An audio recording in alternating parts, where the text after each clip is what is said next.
Stop relying only on walking.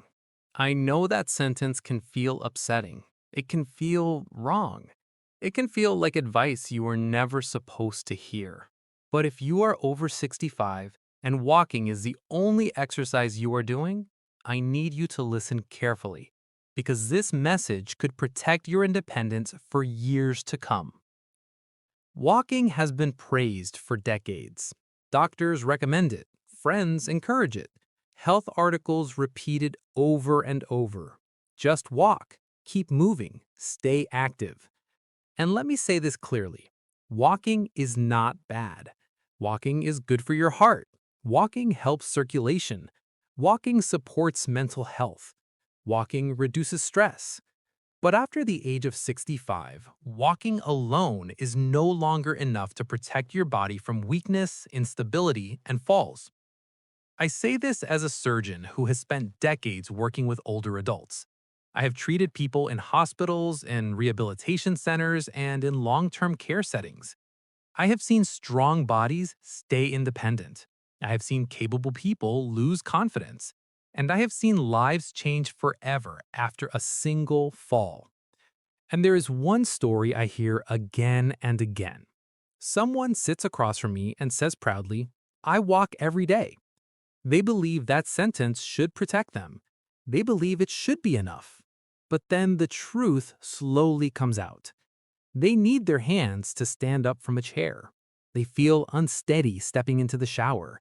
They hesitate before climbing stairs. They avoid uneven ground. They have fallen once, or they live in constant fear of falling again. Some have stopped traveling. Some have stopped visiting friends. Some have rearranged their homes to avoid movement. These are not careless people. These are not lazy people. These are people who followed the advice they were given. So why does this keep happening? The answer is not age. The answer is adaptation. After 65, your muscles adapt to walking. They become efficient at it. And when muscles become efficient, they stop growing stronger. Walking becomes predictable, comfortable, low demand. Your muscles still work, but they stop improving. They stop responding.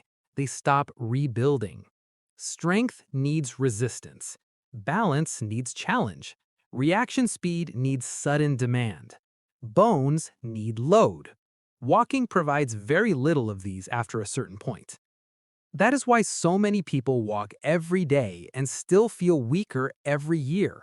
It is not because they are failing, it is because the signal their body is receiving is too quiet. So the solution is not to walk more miles. The solution is to add smarter movement.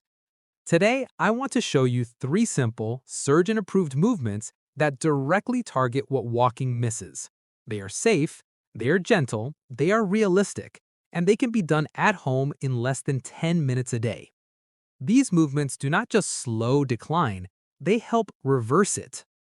Let's begin with the most important one.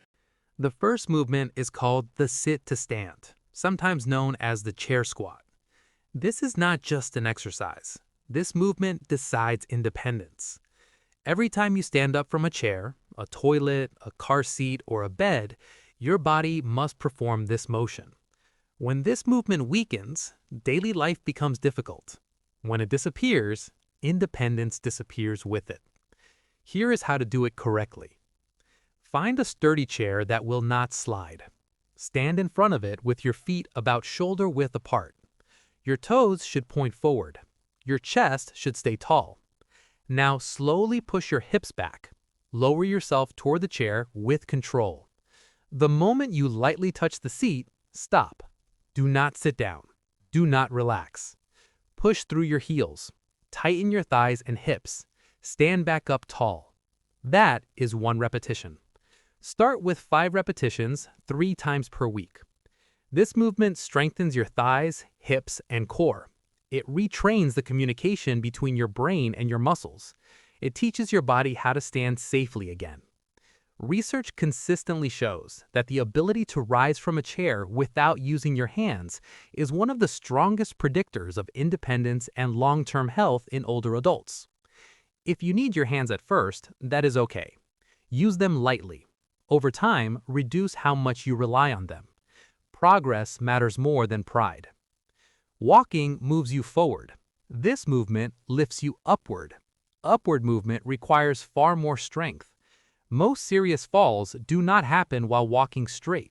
They happen during transitions, standing up, sitting down, turning, reaching. Walking does not train these moments. This exercise does. Now let's talk about the second movement. The second movement is the wall push-up. Many older adults focus only on leg strength. That is a mistake. Upper body strength is critical for safety. This exercise builds the strength you use to push yourself up, brace against surfaces, and protect your body when balance is lost. Stand facing a wall, about arm's length away. Place your palms on the wall at shoulder height. Your hands should be slightly wider than your shoulders. Now slowly bend your elbows. Bring your chest toward the wall over 2 seconds. Keep your body in a straight line, from your head to your heels. Then press back to the starting position. Aim for 8 to 12 repetitions. This strengthens your chest, shoulders, arms, and core without stressing your joints. This is the strength you use to get out of bed in the morning, the strength you use to push open heavy doors, the strength you use to carry groceries, and most importantly, the strength you use to catch yourself during a stumble. When someone begins to fall, the hands reach instinctively. The arms brace, the shoulders absorb force. If those muscles are weak, the fall continues. Walking does not train this response. Wall push-ups do. Now let's talk about the third movement. The third movement is the standing march with an arm swing. This exercise trains dynamic balance. Balance while moving. Balance in real life. Stand tall. If needed, lightly hold the back of a chair. Lift your right knee slowly while swinging your left arm forward. Lower with control. Then switch sides. Move slowly. Stay tall. Breathe normally. Do this for 30 to 45 seconds. Rest briefly. Repeat 2 or 3 times. This movement activates your core, improves coordination, and retrains the connection between your brain and your legs. Most balance exercises keep you still. Life does not. You balance while moving, while turning, while stepping, while reaching. Walking does not challenge coordination. This exercise does. Now let's talk about how to use these movements correctly. You do not need to exercise every day. You do not need pain. You do not need exhaustion. 2 to 3 sessions per week is enough to start. Consistency beats intensity. Your body does not need punishment. It needs the right signal. Now I want you to do something with me. Stand up. Do 1 sit to stand. Feel your legs engage. Feel your body respond. That sensation is not weakness. That is strength waking up. If you are over 65, your body has not failed you. It has simply adapted to the signals it was given. Change the signal, and the body responds. Walking is still good, but walking alone leaves dangerous gaps. Strength is not about age. It's about direction. And today, you change direction. If this helped you, comment below, "I'm starting today." I read every message. Like this video so others can find it. Subscribe to the channel because in the next video, I will explain the biggest muscle mistake people over 65 make without realizing it. And please share this with someone you care about.